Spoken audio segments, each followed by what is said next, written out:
تو میں نبی، یا یہ معاہدہ کر لیں کہ آدھے عرب کے آپ نبی، آدھے عرب کا میں نبی، نعوذ باللہ۔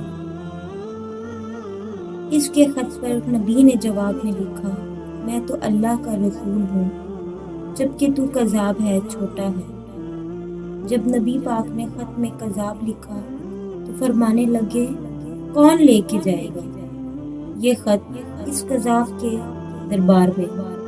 اب اس کے دربار میں جانا ہے، حالات بڑے خطرناک ہیں، اس کے آگے بھی بندہ اور پیچھے بھی بندے ہیں، جان کا خطرہ بھی ہے۔ ایک صحابی تھے، جا بڑی فروش سر پر ٹوکرا رکھ کے مدینے کی گلیوں میں کھجوریں بیچتے تھے۔ 11-12 بچوں کے باپ تھے، جسمانی طور پر بھی کمزور تھے۔ کھجور کھا رہے تھے، فٹافٹ اٹھے، ہاتھ کھڑا کر کے کہا، حضور کسی اور کی ڈیوٹی نہ لگائیے گا، میں جاؤں گا۔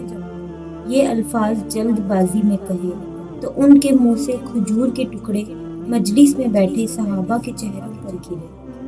ایک صحابی کہنے لگے، اللہ کے بندے، کھجور تو کھا لے، بڑی جلدی ہے تجھے بولنے کی۔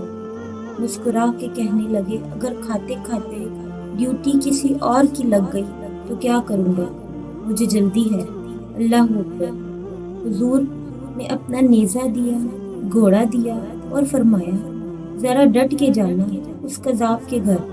وہ صحابی عقیدت سے نظریں جھکا کر کہنے لگے، محبوب خدا آپ فکر ہی نہ کریں۔ صحابہ کہتے ہیں، وہ اس طرح نکلا جیسے کوئی جرنل نکلتا ہے، اس کا انداز ہی بدل گیا، اس کے طور طریقے بدل گئے، وہ یوں نکلے جیسے کوئی بڑا دلیر آدمی جاتا ہے۔ وہ صحابی مسلمہ کذاب کے دربار میں گئے، وہاں ایک شخص جو بعد میں مسلمان ہوا، وہ بتلاتا ہے، وہ صحابہ جن کا نام حضرت حبیب بن زید تھا، جب وہاں دربار میں پہنچے تو اپنا نیزہ زور سے دربار میں گاڑ دیا۔ مسلمہ ٹک ٹک لگا کر کہتا ہے، کون ہو؟ آپ نے گھبراتے ہوئے فرمانے لگے، تجھے چہرہ دیکھ کے پتہ نہیں چلا کہ میں رسول اللہ صلی اللہ علیہ وآلہ وسلم کا نوکر ہوں؟ ہمارے تو چہرے بتاتے ہیں کہ نبی والے ہیں، تجھے پتہ نہیں چلا میں کون ہوں؟ مسلمہ کہنے لگا، کیسے آئے ہو؟ بے نیازی سے فرمایا، یہ تیرے خط کا جواب لے کر آیا۔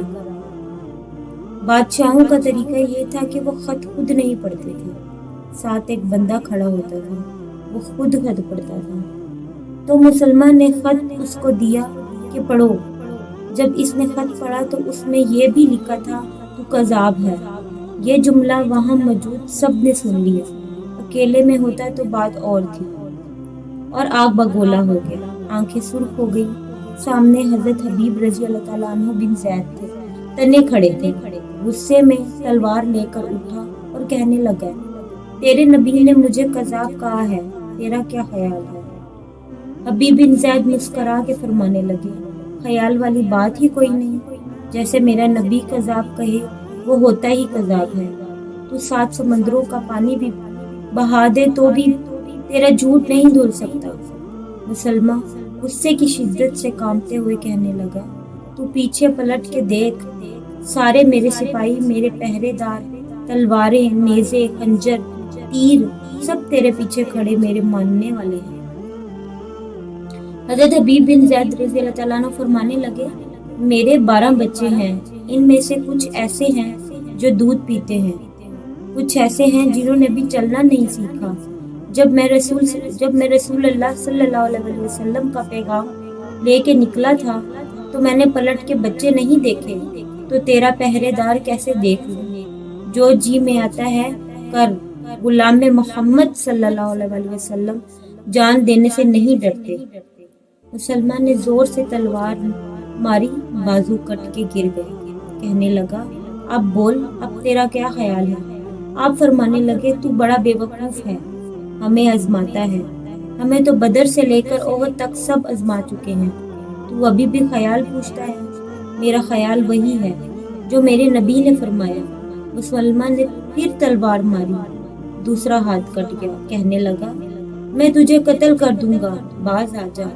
آپ فرمانے لگے تو بڑا نادان ہے، ان کو ڈراتا ہے جو فجر کی نماز پڑھ کے پہلی دعا ہی شہادت کی مانگتے ہیں، جو کرنا ہے کر لے۔ مسلمہ کذاب نے تلوار گردن پر رکھی، کہنے لگا میں تیری گردن کاٹ دوں گا۔ حبیب بن زید فرمانے لگے کاٹتا کیوں نہیں ہے؟ روایت کرنے والا فرماتا ہے مسلمہ کے ہاتھ کانپتے تھے، تلوار چلائی، گردن کٹ گئی۔ ادھر مدینے میں حضور اکرم صلی اللہ علیہ وسلم کی آنکھوں میں آنسو آ گئے۔ صحابہ کرام رضی اللہ تعالیٰ عنہ نے پوچھا یا رسول اللہ کیا ہوا؟ فرمایا میرا حبیب شہید ہو گیا اور رب کریم نے اس کے لیے جنت کے سارے دروازے کھول دیے ہیں۔ قوت اور ہمت تھی میرے جان سے پیارے رسول صلی اللہ علیہ وسلم صحابہ سلم کے اصحاب علیہم الرضوان کی۔ ہمارے چینل کے ساتھ جڑے رہنے کے لیے لائک اور سبسکرائب کیجیے، شکریہ۔